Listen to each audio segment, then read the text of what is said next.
前阵子只要一咳嗽，胸口就会很痛。翻摄自失忆男脸书，记者林南谷台北报道，男性失忆男近来身体微恙，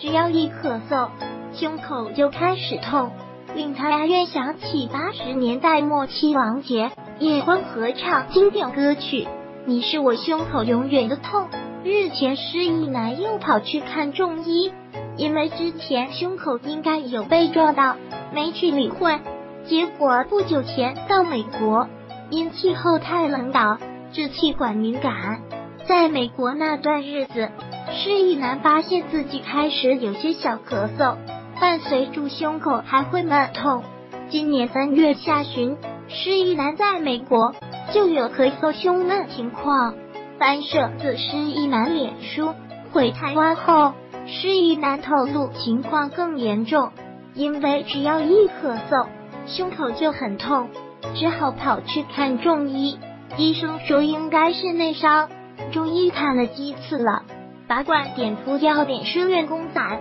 不料一颗或手举太高，胸口仍会痛。听说内伤要一阵子才会好，希望赶快好起来，不然要唱你是我胸口永远的痛了。他暗自窃笑，知道这首歌的人年纪应该